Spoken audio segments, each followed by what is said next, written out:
Welcome everybody to our third issue of the Integrated Eligibility Webinar Series for Community Partners. This is your Community Partner Outreach Program, and we're here to bring you ongoing learning about the upgraded I am busy. Integrated Eligibility Go away. Go Program. away. Unless someone's dying. And I have made sure to mute everybody. All of you are on mute. What we will do is we'll go through 3 separate topics here, and we'll take a pause after each one for questions. And we have a whole team of people that have brought you this webinar. So before I go into that, I'm going to let you know that today's 3 topics are: first, we're going to outline the options for associating a community partner to a case.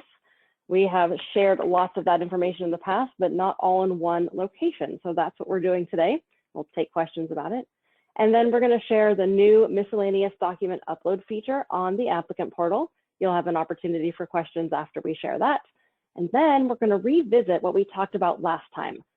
We are going to review and clarify asset verification, which is something that is needed for some of the non-MAGI medical programs. And we're going to talk about this form MSC 2639, when you might see it, when it might be needed, and what you might be able to do to help. So this webinar was brought to you by a bunch of folks that are here to support you as community partners in the work that you do.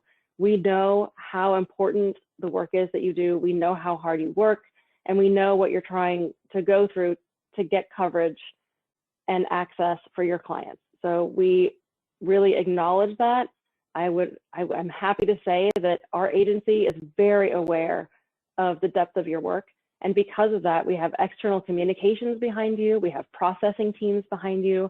We have process teams, which are actually a little bit different than processing. And we have the policy teams for both the MAGI and the non-MAGI medical. We have the OHA Community Partner Outreach Program. Jessica Diaz and myself, Deanna Simon, we're going to be presenting today. And we have other integrated eligibility subject matter experts as well. And it's our subject matter experts who will be answering your questions after Jessica and I present the main content. But first, I'm going to pass it over to Jessica to give a quick overview of integrated eligibility, or IE as we referred to it. And these days, we're really referring to it as the upgraded one system. And we're going to go through some very basics just to make sure everybody's on the same page, spend a little bit of time, and then we'll launch into the deeper content. So Jessica, I'm going to hand it to you. Thank you so much, Deanna. And as a heads up for the folks who are on, the handout is now up. So that is there.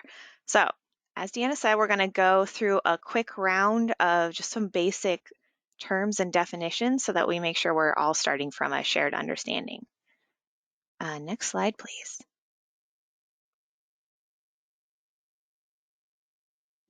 So some terms, acronyms, and definitions. You may hear folks say ET, which means eligibility transformation. That's really the people part of the big upgrade process. So it's the ways in which workers are doing their work and the business processes that have been designed for them. And then IE, or integrated eligibility, is really the technology portion of this. So it's the system itself and what the system can do and the ways in which it's changed. We have been calling it the integrated one system or the upgraded one system. So that is the system that we are working in when we are determining eligibility, when we are helping people with applications. It is still applicant portal and worker portal, just like it was before. And it is accessible to our workers, our community partners, and Oregonians at large. So anytime you hear people say one nowadays, we are probably referring to the new upgraded integrated version of the system.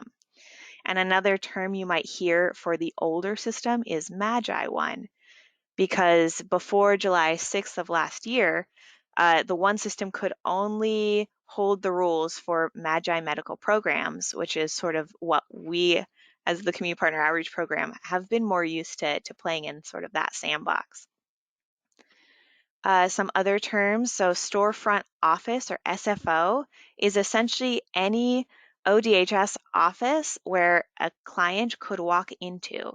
So that serves folks directly, they can walk into it, as opposed to, and next slide, the VEC, or Virtual Eligibility Center, which is an office that has no front door for customers, but does a lot of the work that ODHS does when it comes to eligibility for the different programs. So VEC is singular. It's a series of offices around the state where the non-face-to-face work happens. And that's an internal term. The external term that we use is One Customer Service Center.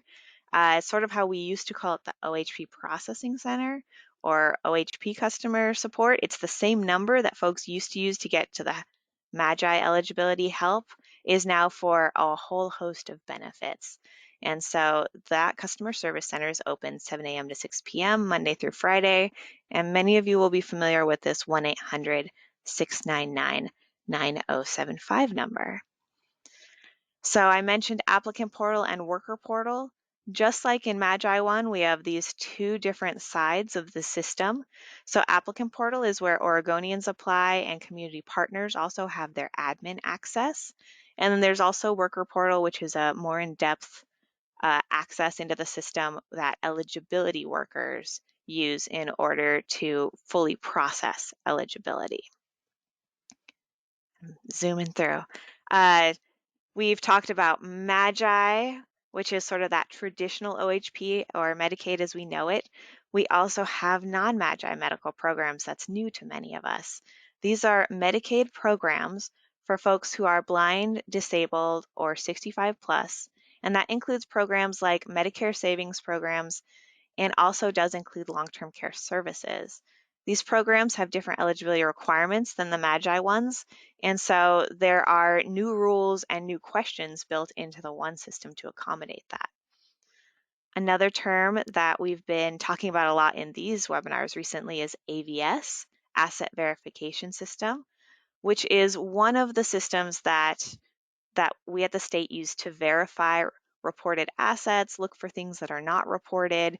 Think of it as one of the many systems that we ping in order to make sure we have all the information we need on a case. Running AVS is a condition of eligibility for many folks on non-MAGI medical programs.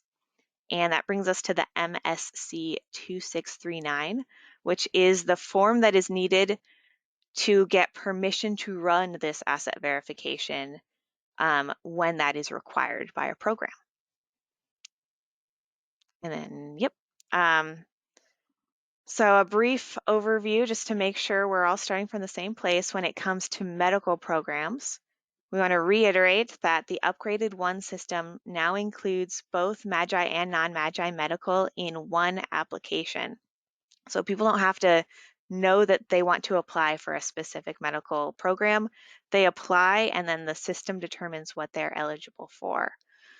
So we can now help folks with MAGI medical, also known as that traditional OHP, non-MAGI medical benefits, which includes OSIP-M for blind, disabled, 65 plus, as well as those Medicare savings programs. And also we can start the process to look into getting folks long-term care services within the application. Different medical programs have different eligibility criteria. So we do need to make sure we're not sort of guiding folks in any particular direction, but we are answering as accurately as possible. And Upgraded One, just to reiterate, does ask more questions, and those questions are there for a reason. It's because it helps us to determine folks for a larger range of programs than we did in the past. And to put all of those words I just said into a diagram to make it maybe a little easier to digest, we have Medicaid packages, or you might hear it called public medical. That includes that MAGI OHP and the whole host of programs within it. It includes OSIP-M and the whole host of programs within it. That does include COWM, so there's the full OHP benefit, there's Citizen Alien Waived Emergent Medical, COWM Plus. Folks who are on OSIP-M or MAGI OHP may qualify for long-term care if they have that service need. And then I think one of the groups that is sort of easiest for us to not fully understand or consider part of the Medicaid package is these Medicare savings programs, which are programs in Medicaid to help folks pay for their Medicare, which is why Medicare is in the name, even though it is a Medicaid package or program. So there's the whirlwind update and grounding, and I'm going to hand it back over to Deanna. Thank you, Jessica. So we already covered today's topic and cadence, but here is again after the overview, just to bring us back to our topics of how to associate a community partner to a case, new miscellaneous document upload feature, and asset verification. So we'll get into the weeds now. Our first topic is how to get associated to a case. And like I said, many of you know at least pieces of this, but we get a lot of questions about the full picture. So this is the first time we're putting it all together in one place. We want to make sure you have an opportunity to wrap your head around it and use all these different pieces of the puzzle. So you can get associated to a case in various ways. That is what you want to do in order to be able to see your client in the applicant portal in your dashboard, or to be able to advocate for them with the processing center. You can do that in various ways. The first one is that when you submit a new application in the Upgraded One system, this community partner that's filling out that application, as well as their entire organization, is automatically associated to that case. And this is also a good time to remind everybody that in your organization, you will all be considered admin level users. So each individual in your organization can access the cases from all the other individuals within your organization. You will automatically be associated to that case when you start an application. I think you probably all know that at this point. A new feature in the applicant portal is that if you start a new application for an individual with an active case, you can have them automatically pop up in your applicant portal. This is something community partners have been asking for years, and we have finally been able to accommodate it for many cases. And here are the limitations. If you have a primary applicant who already has a case and who is now working through you and comes and says, I would like you to help me, for example, report a change.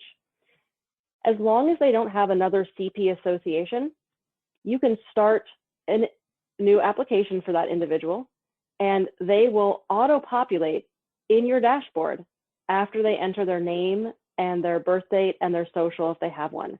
It will then search the system, it will find that person, and they will populate in your applicant portal. You'll then be able to navigate to your dashboard to access that existing case. That's a new feature. I hope many of you have discovered it.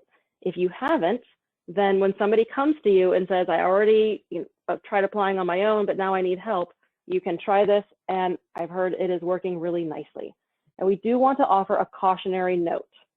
You shouldn't remove any household members who pre-populate from other programs. So for example, you might have somebody come to you and say, well, we just have our core folks who want to apply for medical, but on their case that pre-populates, they might have other individuals who are part of their SNAP or their TANF case. You don't want to remove those individuals. They can stay there. They're part of their whole case with all the integrated programs, and you can just select who wants to apply for medical. Okay, so that's number two. And it's actually really exciting. We love that feature. So we hope that all of you are doing the happy dance for that if you didn't already know about it. The third way that you can do it is you can send a consent form, which is now called an authorization form. So hopefully you've all seen the memo that we have a new consent form. It is called an authorization form. There's going to be some confusion about those two terms, but we're going to use them interchangeably right now. You can send that authorization form to the Oregon.benefits email that you're all very familiar with, I'm sure. And if you write the words consent form only in the subject line, that alerts the processing teams that it is a single, simple task.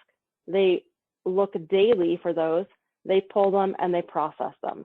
So even when the Oregon.benefits email general response time is delayed by several or more days, you can get your consent form sent in to get associated to your case or your client by writing consent form only in the subject line.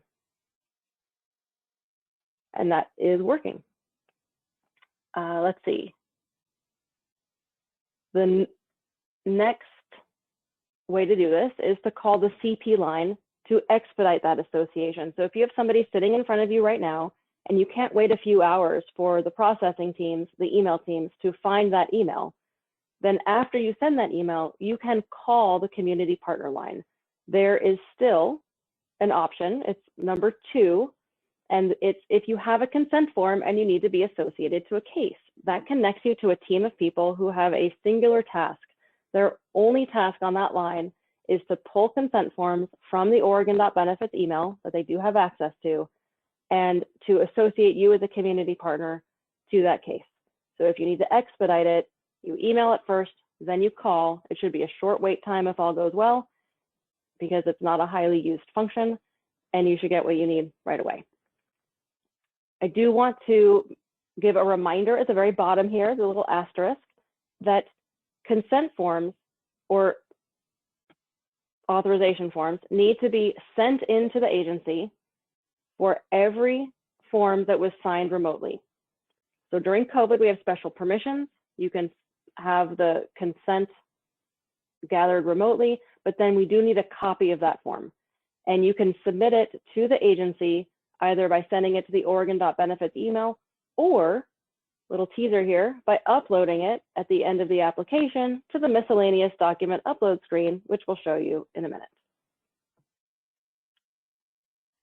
The authorization form is the 6610. That's still what it's called. It is still available on the forms server and on group sites. And now we're going to move on to questions. So I'm going to ask Jessica to manage the questions that are about this topic. It's a 1-slide topic. Yeah, I would say we have a statement, which I will read out, which is that when it comes to that automatic association, this does not work if a case is stuck in conversion, and that is true. If a case is stuck in conversion, then we'll need to include a human to help work out that CP association. And if you have more questions about conversion, you can listen to our IE webinar from January. And then, yes, the 6610, so we are not putting it on group site because it really is the form server where the most up-to-date versions live, and we want to make sure that we don't accidentally end up keeping old versions of that form up, but know that it is available in PDF form. The PDF is fillable, but it has a fancy electronic signature, so that may or may not serve your needs great during the COVID emergency and remote assistance. There's also a Word document version that you can, it's a text, you can type every section in, including the signature. Someone is asking about, clarify what it means to pre-populate.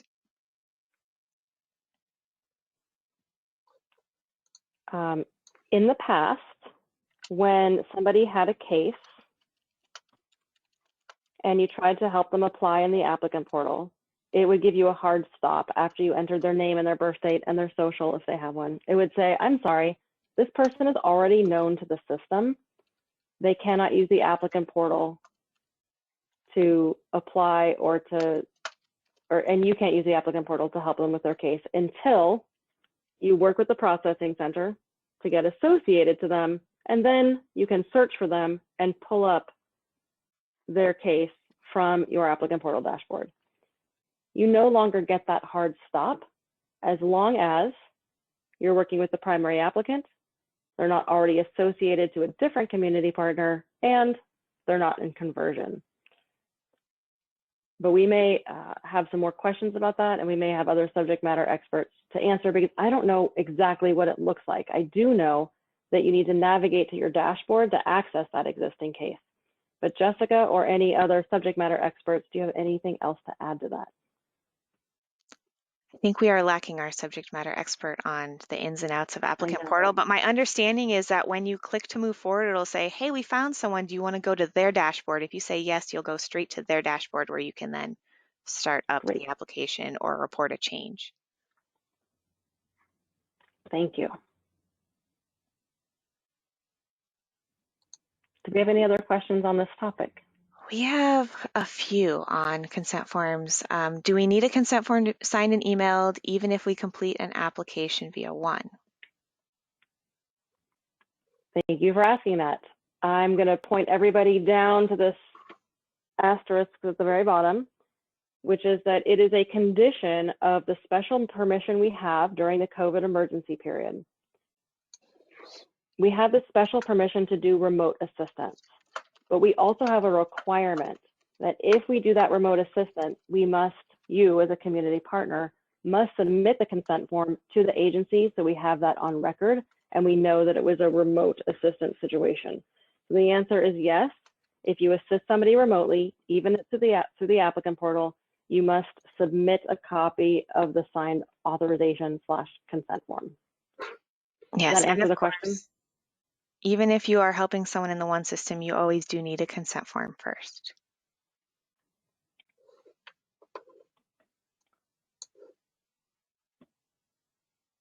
I think we have some Anything questions else, about Jessica? availability of the form, so I will tackle that offline and maybe, whew. Okay, and I think we might have to return to this topic later because we're getting a lot of great questions that are pretty, Yes. some of them are pretty in depth. So noted, and I'm sorry we don't have all the answers for you today. All right, should we move on to the next topic? I think so. Okay, and as a reminder, we do have an hour and 15 minutes. We made this a longer webinar, so we do have until 10:15. Oh, look at that, questions about associating to a client. All right, our next topic is miscellaneous document upload. We have a new feature in the upgraded one that allows you to upload optional documents at the end of every application. Now, the first thing we want to call out is that the wording on this page may be confusing. It says, and I circled it here in red, we need proof to see if you are eligible. Not necessarily. This page shows all the time, regardless of whether there are required proofs or not. So the wording there is potentially confusing. We wanted to call it out. This is an optional page. It does show for every applicant portal application, and it shows for all renewals and every time that you report a change as well. So you'll have those different options or time points when this appears. And it appears at the very end of the application after thank you for submitting screen. Now, if there's a required RFI on that case, for example, if somebody needs to supply proof of immigration status, it will show after the required RFI screen. So let's say you have somebody who needs to submit proof of immigration status and you would like to upload your consent form to the applicant portal because you are helping them remotely. You would then get to the end. It would say, thank you for submitting. It would give you the RFI screen for your proof of immigration status. You would upload those immigration documents. And after that, it would give you the miscellaneous document upload page. And on this separate page, you could then upload your consent forms. You could also upload any other documents you need to submit here. Some examples might be if the person wants to submit proof of income, even though it's not required, or if the person wants to submit any other communications or documentation to support their case. You cannot upload Word documents or Excel files. They do need to be converted into one of the accepted file types, which is PNG, PDF, JPEG, or TIFF. But any of those can be uploaded here. It's important to note that the comments section has a red asterisk. That means it is required. If somebody is going to upload a file, comments about that file are required in order to give context to the workers so they know what they're looking for. You might say consent form attached for remote assistance, or you might say proof of income attached, or you might say letter is attached explaining whatever it is. I can't really accommodate all the situations, but there have been requests to be able to submit things that aren't required, and this is the function that has been granted in order to accommodate that. You should share the document, type in Y in the comments box. Now, this screen cannot be revisited once you pass it. You can't return to it. So you have this one opportunity. And after that, then you have to submit things through other mechanisms, such as the Oregon.benefits email. But we're very excited to have this screen, and especially right now during remote assistance times, when you need to submit a consent form for every case that is helped remotely, this is a great way to do it so you don't have to send a bunch of separate emails to the customer service center. So that was a pretty short topic, and now we have time for questions.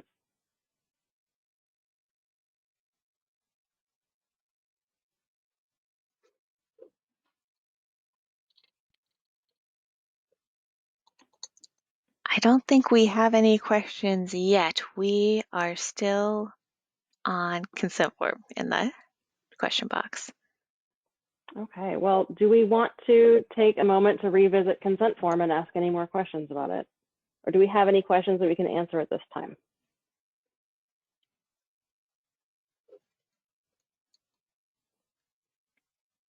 Or any other contributions to the conversation? I think that we have some open questions about if we get associated with the case and we find household members who we think are no longer part of the household, what do we do? But I do think because this starts to get tricky with the other programs in the one system, we might not have a yes, no answer right now. Do we want to ask, yeah, I know that you're communicating with our subject matter experts in a chat on, in the background. So if somebody feels like they can answer that, great. If not, we can get back to folks.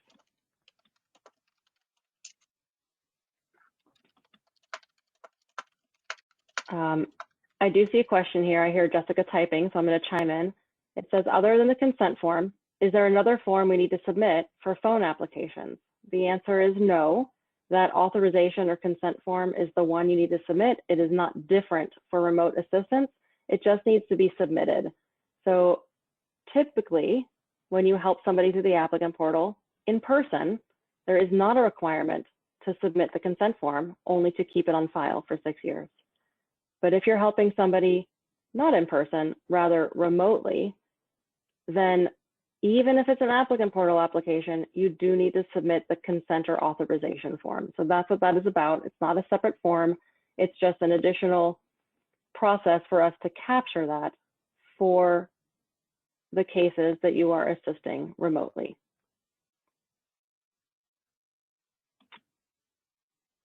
I'm going to move on to the next question since I think Jessica is still trying to get some answers. Does this screen appear for just the primary applicant, or does it appear for each individual? I see in the example that both individuals are showing.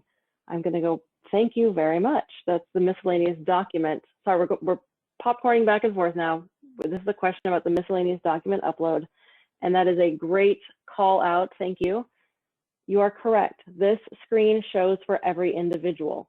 The reason for that is that when you're submitting documentation, it needs to be submitted attached to an individual. So if you have a family of 2 and they are both immigrants and they both need proof of immigration status, you need to submit 2 separate documents, one for each person on each of their individual tabs. The same would be true for any other documents. If it's a document or a letter about Jane, you would click on Jane's tab. Now for the consent form, it is best to submit it on the tab of the primary applicant, but I'm not sure that's necessary because it's a consent form for the whole case. I imagine it's whoever signed it, right? That's a great point. That would be the best practice to follow. Yes, whoever signed the consent form, you should attach it to their tab. That would eliminate any confusions. To continue ping-ponging, we have some answers for if we think that someone has left the household and they're showing up on a case because you've been connected to an old case that maybe does need updates. You can unclick the box that they are asking for medical, but then in order to verify if someone has truly left the household, really should have a conversation with an eligibility worker so that they can make sure there aren't any unintended consequences, because different programs do have different definitions of household. So if you are being associated with a case and then find some folks you don't expect to be on that case, there may or may not be a good reason they are still persisting on that case, and we should talk to the experts on it. Seek counsel. Great. Thank you. You all are asking a lot of great questions. I am struggling to keep up, but I'll do.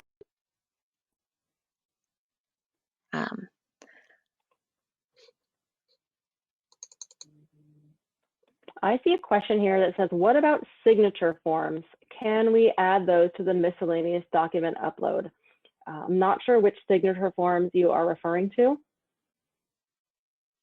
So if you can clarify, Cecilia, that would be great. And then maybe we can give you a more complete answer.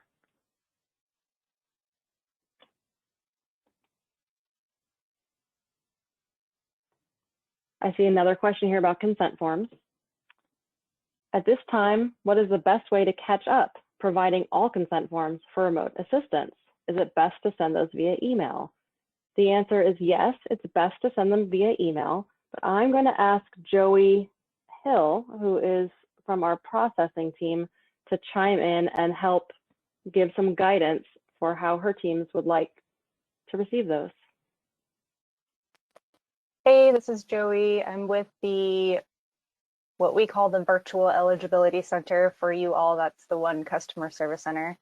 And I work closely with the processes around email. So to answer this question specifically, I agree completely. Sending them to Oregon Benefits is a fine approach. We would just ask that you send one consent form per email. It's easier for our staff to process that way. I'm going to ask a question, Joey, on behalf of our community partners. What if a community partner didn't realize they were supposed to be doing this and they want to catch up now and they have 100 consent forms to send? Can they send them in batches if that's the case, or do you still need them individually?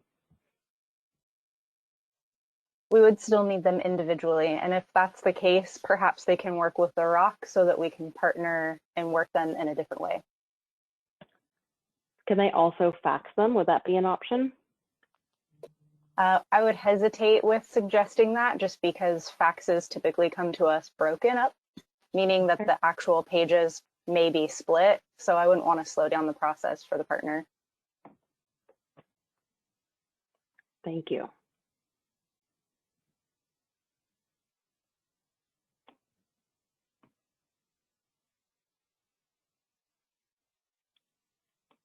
I'm looking through the questions to see what else we might have here.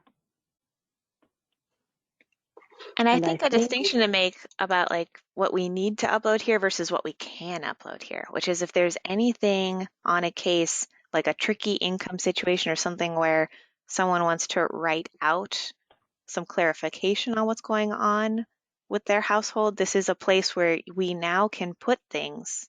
And sorry if you've already said this, Deanna, I've been all over the place. It's really an opportunity. It's completely optional. But if there's ever something where, gosh, if a worker could see this document, they'd understand much better what we put in the immigration status section or something like that. This is a great place for that. That's a great clarifier. Thank you. All right. I think we've gotten through the questions. Jessica, with your permission, I'm wrong. What's up? I'm looking at the questions and I'm just making sure we're addressing them all. And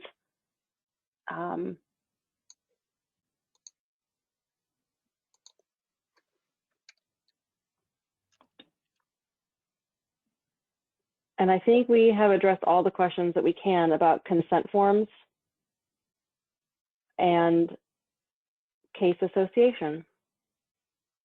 Yeah, and I think just a quick, we know that we are not in a doing business as usual world right now and haven't been for a year, and we don't 100% know what it's going to look like when we get sort of back to normal whatever that's going to look like. But just know that we will continue to offer things like this so that as we learn about what is, like what the new rules are, what our new ways of doing business are, we will share it with you, but we don't have those answers yet.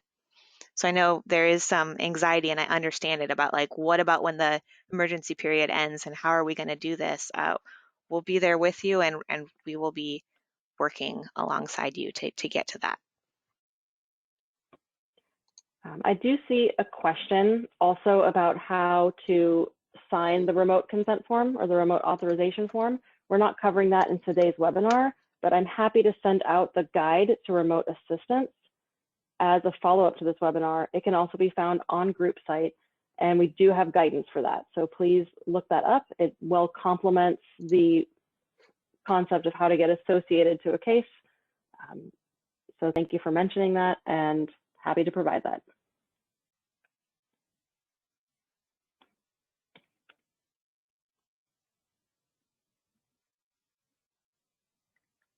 All right, Jessica, should we move on or pause for more questions? Let's move on. You all are welcome to keep putting stuff in the question box. I know that we may not get to everything, but that we are keeping an eye on and logging all of this. So please don't hesitate to put everything in there. And then if we don't get to it, know that we hope to in the future. Great. Okay, now we're going to get into our deeper topic, which is asset verification. We're going to give you an overview, and we're going to go into some details, and we hope that today's clarifications really help build on what we learned during the last webinar and help you understand the process a bit more. I can say that we have also been learning, and we really appreciate the opportunity to learn along with you. Your questions help push our understanding. So, resource verification. Because we now have additional programs in the upgraded one system that includes the non-Magi programs, we have to ask sometimes about resources. Some of those non-Magi programs require us to count resources as part of the eligibility determination. And the applicant portal will ask about those resources when they are needed. When we ask about resources, there is an additional process. We then have to verify those assets. And so we're going to talk about what that verification process looks like, what the client can expect, and how you might be able to help. But this is the screen that you would see on the applicant portal application that would indicate to you this person is being evaluated for non-Magi medical programs, and we're going to need more information about their assets or their resources. We use the terms asset and resource interchangeably here. Right, and these are the list of all of the resources that we ask about. And as a reminder, as we know, hopefully at this point, the previous one system could only be used to help people apply for Magi OHP. Magi OHP does not look at resources, so you never would have seen those resource questions before. But the upgraded one also contains the application for the non-Magi medical programs.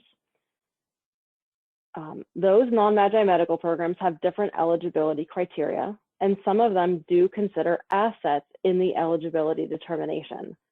So to verify those assets, ODHS works through various systems. For example, we might ping the DMV to look for and verify the automobiles or the vehicles that are registered under that person's name, and look for any additional vehicles that have not been disclosed. Another way that we verify assets, in addition to looking at DMV records, is something called the asset verification system. That's where we take all of the accounts and the properties that the person has reported, and we ping a system called AVS to verify those accounts and those properties, and also to look for undisclosed accounts and properties. So here are some details. When does ODHS need to run asset verification via asset verification system? AVS, as we call it for short, is needed only if the applicant might be eligible for some non-Magi medical programs. It's not needed if somebody is being evaluated for Medicare savings programs, or for those assumed eligible because they are eligible for or receiving SSI. But for the other programs, it is required. And if somebody needs to report resources, we need to verify them, and we need to run AVS. And AVS is a condition of eligibility. And I should have written here, it is not optional. So when we need it, we must run it. It is not an optional process, and it is not a manual process. It is also not a quick process. It can sometimes take up to 15 days to return results. And that is the reason why somebody receiving non-MAGI benefits is likely on a different time frame for when those benefits start compared to the MAGI benefits. Because that AVS can take up to 15 days. Not always, can be shorter, but it can be have that delay. Now, here's the tricky part. To run AVS, and we do lots of checks in the system, right? We ping all sorts of systems all the time to verify what the clients are reporting. But for AVS, we actually need a form. We need permission in order to run AVS. And the way the process works is applicants supply asset information during their non-MAGI interview. So if they're eligible or looking to be eligible for non-MAGI programs, then they will have a non-MAGI interview. During that interview, they must supply asset information. And ODHS then runs asset verification system to verify those reported assets and search for undisclosed ones. They need permission to do that. And that permission is granted through a form. That form, which we're becoming familiar with, is called the MSC 2639. Now here's the good news. And I'm gonna go to the second piece of this slide first. No action is required from the CP at the time of the application. So it's not an extra form that you have to take care of. But understanding the process may be useful, and there may be cases where you might find yourself wanting to help the client submit the form. So the form, if it's requested, meaning if we need to verify assets because assets are counted, that form must be submitted in order to get benefits. That form gets collected, the information on it gets collected and signed during the non-MAGI interview. If married, the spouse must also sign because each applicant must give permission to the agency to run that check through AVS. So all of that is going to happen in theory in the non-MAGI interview. However, even though you don't need to do anything to help with this form when submitting an application, some applicants may not be able to collect or sign that form during the interview for one reason or another. For example, if there are two spouses, but only one of them is present for the interview, they will still need to get that form signed by the other spouse. Also, sometimes we've experienced where a community partner calls on a case, and that's what's holding up the case, is the fact that the asset verification permission form has not been signed by all the necessary people. So that is when a community partner might find themselves wanting to help a client finish that piece so that they can get their benefits, because it will hold up their benefits. So if a client needs help with that form, because they couldn't submit it in completion during the interview, then you can help in a few different ways. And we'll tell you in a moment how to get the form. But first, we're going to tell you how to help submit it. The best way to do it is to mail it or to drop it off at any APD or AAA office. That is the office that will ultimately process the form, use it to determine the eligibility for that client. So that is the most efficient and direct place to get the form submitted. And that's not the self-sufficiency office, just to be clear. That's actually the APD AAA office. So if you can do that, and you can do it at any APD or AAA office because they're all connected, they'll all upload that form into their collective system and get it to the right place. Now, if that's not possible, for whatever reason, the client can call the One Customer Service Center, and they can supply a verbal signature for that form. So that's another option. As a community partner, you can also upload it through the applicant portal if the opportunity presents itself. For example, if you're reporting a change or if they're in renewal, but the miscellaneous document upload screen at the end of the application is another place where you could upload that form. Uploading it at the time of application does not speed up the process because that form can't be actually used until after the non-Magi interview. But that is an option if you wanted to be proactive. And lastly, you can email it to Oregon.benefits email, but then they have to get to it in the queue. That could take some time. And then they have to forward it to the appropriate office. So it will eventually get where it's going, but it will take some time. So that would be the last option. So those are the different ways that you can help a client submit the form if it's needed. And you know it will be needed every time a client is asked about resources. If you don't do anything, that's okay too. This is not a required action. This is additional service for your clients if you'd like to help them complete the application if this form is holding up their benefits. It falls into the bucket of client advocacy and after application assistance. Again, it is optional, but we want to give you the tools in case you find yourself wanting to help. So the question might be, well, if somebody does have the asset screen show up on the applicant portal, we know that they're going to need AVS, so we know they're going to need to submit this form for permission. And if we want to help them, how can we do that? So something we should let you know is that even though it is basically a request for information, it's not going to show up in the applicant portal. So you won't see it there as an outstanding task. The reason for that is that the idea is it gets taken care of during the non-Magi interview. But if for some reason it can't be signed during the interview, it will be sent as a manual RFI later on.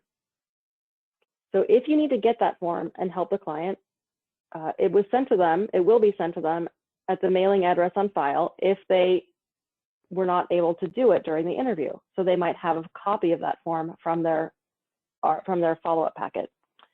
But it's also available in the 7210 paper application packet as a supplemental form. You can get it from there. And you can also find it on the OHA DHS forms server. You can search for form 2639, and it's available in the same languages as the 7210, which is the full application. So it's available in a full suite of languages.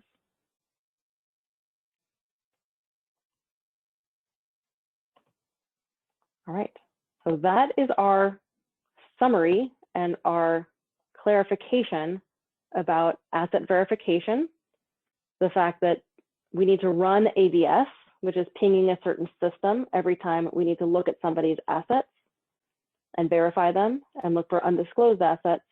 And we need permission in order to run that search. And we need a form in order to get that permission and where that form gets handled and where you might be able to find it if you want to help. So that was a lot of mouthfuls. We are now going to move over to questions, and we have a full 15 minutes for questions about this. So Jessica. Oh boy. I want to start by thanking you all for having really robust, awesome questions. We have a really good one about that goes back a topic. Do we want to do that and then move into AVS, or should I save that for the end? So the miscellaneous document upload, the question is, what if someone is working under a different name? Is this a good place to document that? And the answer is, and we've had furious typing in the background with our subject matter experts, is that, yeah, this is exactly the kind of thing where that miscellaneous document section can be really helpful because you can type or handwrite out an explanation of something that might look funny to an eligibility worker, like someone having a different name listed, and you can upload that into the miscellaneous document section. However, we did want to make a point that if this is due to a safety concern and having that visible to other household members could be a problem, that is a time when we'd want to take something like that directly to an eligibility worker at the one customer service center and have that conversation on the phone instead of leaving a written record if we think there might be any safety concerns. Great clarification. Thank you. And moving on to AVS and the MSC 2639, we have a question. What if someone is in the process of divorce or is legally separated, or if there is an abusive situation and disclosing the location of a spouse may be harmful? And we have, Janelle has keyed in that AVS can be waived in a domestic violence situation.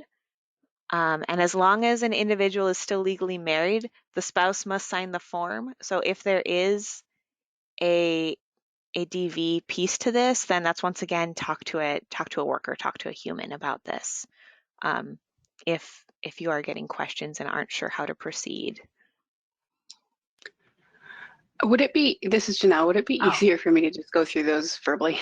I'm Oh, trying to sure, type them go all out. for it. Okay, yeah, I'm like, Yeah, trying to there's get a lot through them right all, now. but- Okay, so, okay, so the next one was Form MSC 2639. If the client,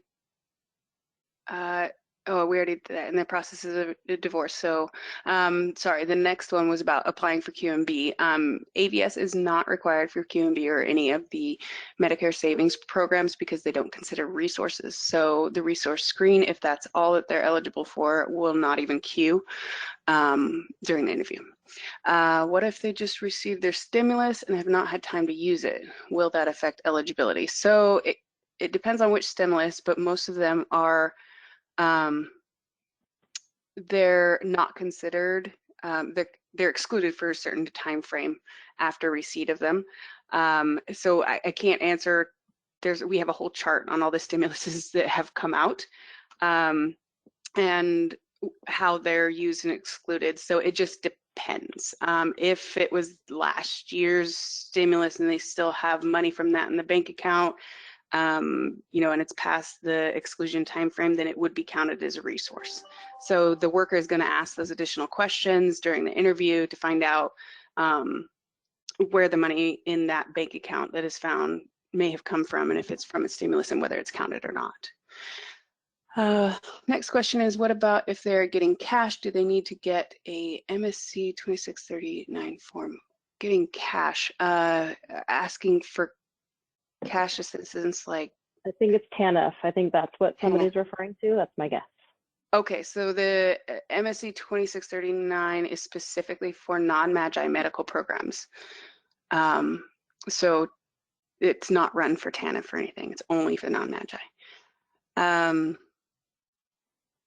The next question, is it still acceptable to refer clients to DHS for all the non-MAGI benefit programs? I personally feel, oh, it looks like Yeah, I can you pop answered that one. So Okay. yeah, I know a lot of folks are not really helping with non-MAGI as much, or maybe don't feel confident yet on that, or feel like they should refer folks. That is always an option, but part of why we're here now is to try to like collect all of your questions and whatever it takes to get you to feel empowered to be able to help those folks. So more on that. Okay, it says, are the APD workers initiating OHP applications for family members of their clients? So if you're talking about, you know, someone walks in and applies to an APD office and there's other people in the household, I may need more clarification on that one. I mean, they're going to enter everyone that's on the household and everyone that wants to apply, and that will start the application process. But they're not, I guess I'm not real sure what that question is. Yeah, I believe so. APD workers are using the same application. They're on the other side of the system, but it's the same singular medical application, regardless of if it's MAGI or non-MAGI. So they should be going through all the same questions you are as CPs, and asking for the same definition of household as you are when it comes to medical applications. And if that's not happening, we love to hear about it and to troubleshoot what's going on.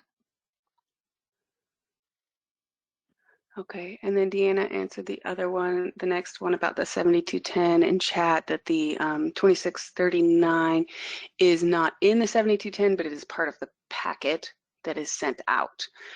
So it's a leaflet within it. And yeah. Go ahead.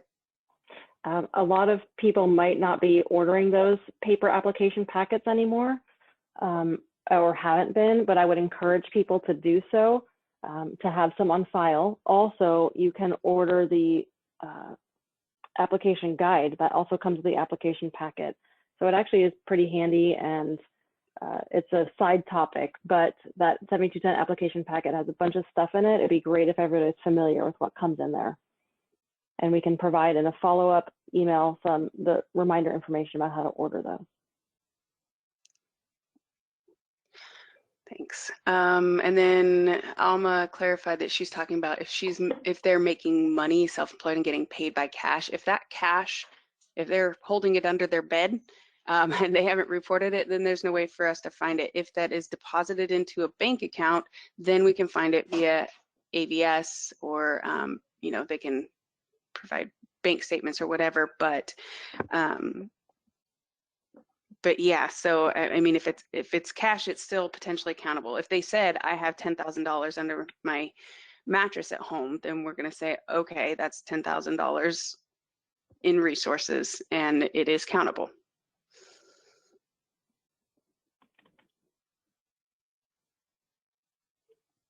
Thank you for that.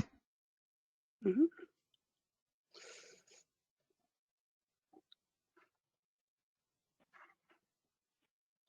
All I'm right. also looking for the questions here. And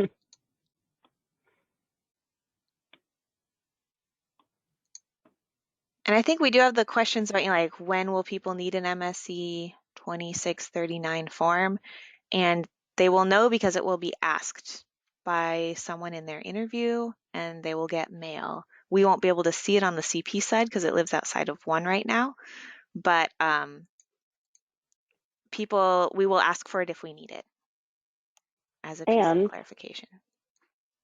And you could expect that every time you see this screen that I'm showing on the webinar right now, which is the resource questions screen, and then it asks about all the individual resources. Whenever you see that, you can expect that we will need to run AVS, because a client will report their resources here on the application. Then during the interview, the worker will collect more information about those resources. And then the agency needs to verify that that reported information is accurate and it is complete. In order to do that, we will then run AVS.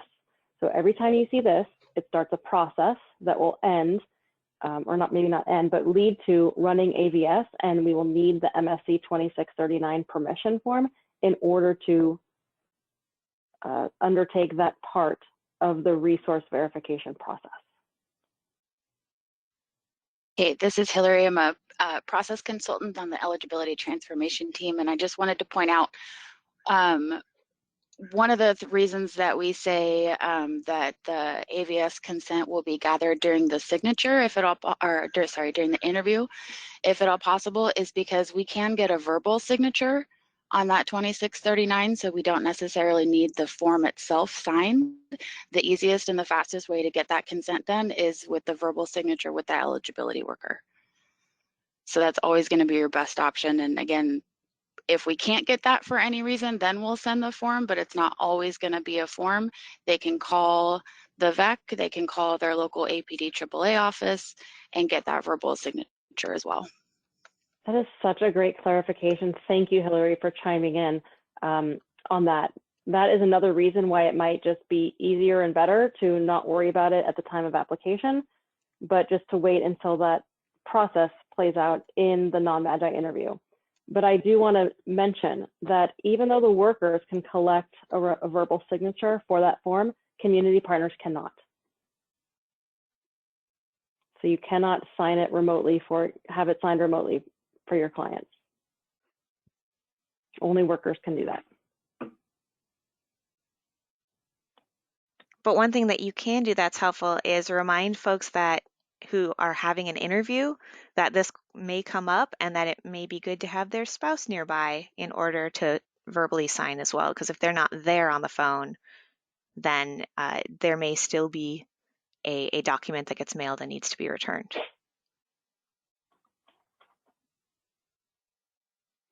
Indeed. All right, are there any other questions or should we wrap this up?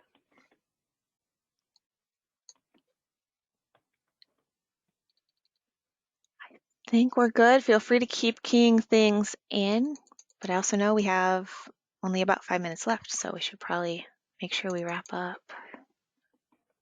We did have somebody earlier, Jessica, who was willing to share a process. Like, I'm guessing we've stopped recording now. But even if we didn't, We have not. it's okay. It's all right. We can always cut off the end. There was somebody earlier who wanted to share a process about the remote signature on the consent form, I believe. And I think if we have a few extra minutes, I wonder if we can have Alexandra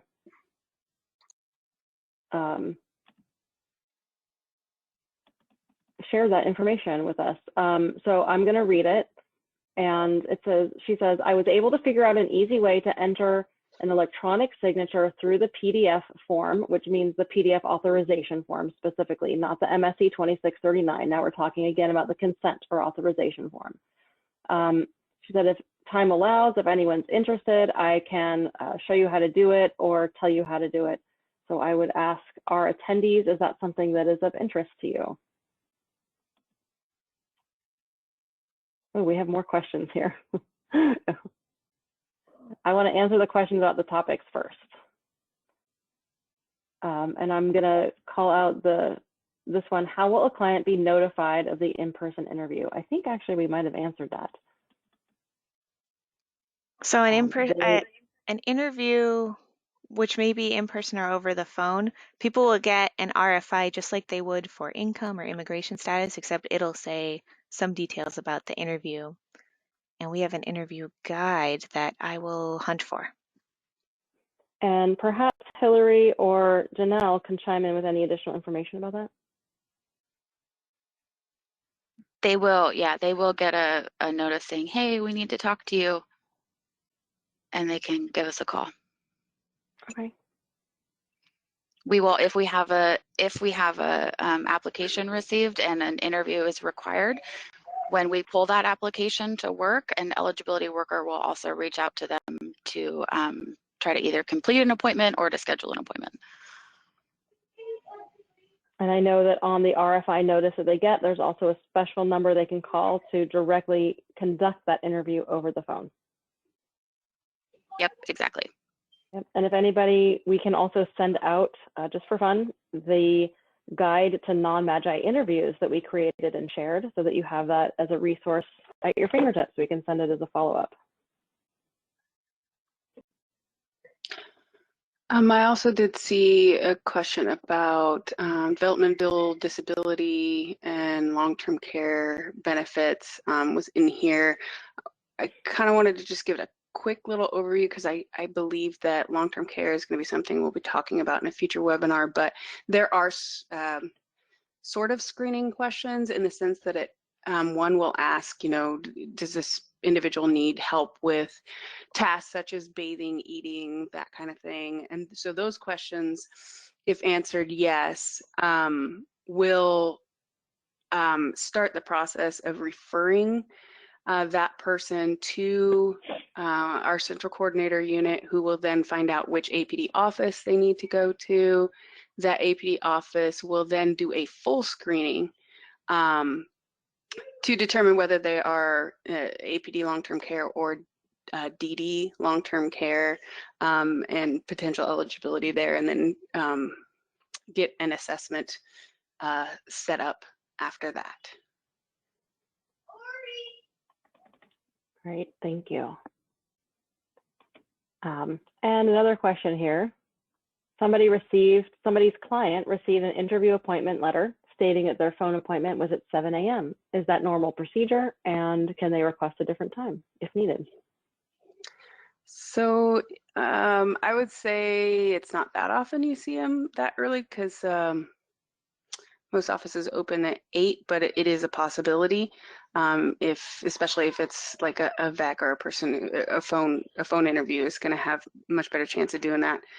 I wouldn't say we see it too often, but they can absolutely request a different time. If that appointment time and date doesn't work for them, they can call back and reschedule. Thank you.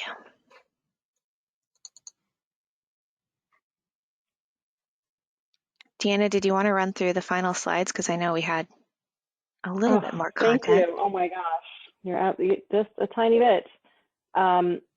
Oh, right. Thank you. That's why I made a prompt. We have a webinar poll to help us determine the next topics for the next IE webinar, and of course a link so that you can register for them. But they should already pre-populate on your calendar, but just in case they're not there.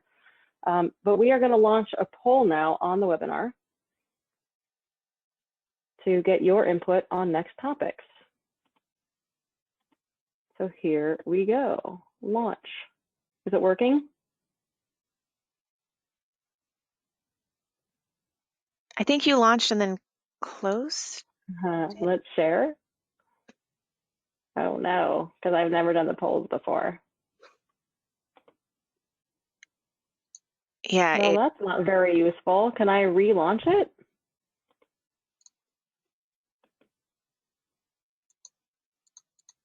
Oh no. Okay. I'm going to, can you guys see my screen here? Yes. Okay, good. If this poll isn't working, then we're going to do something a little different. And I apologize for the lag created. I'm not going to bring up the website to manage the polls.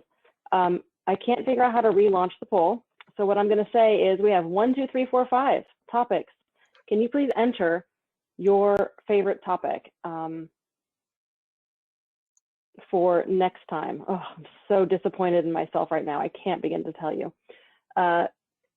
Please put in your preferred topic. I think We will tabulate the old-fashioned way. We will, and I just made it harder for us. I'm sorry. I'll take that one on. Live and learn. So we'll do that. And then I'm going to show you the next screen as well, which is our last announcement.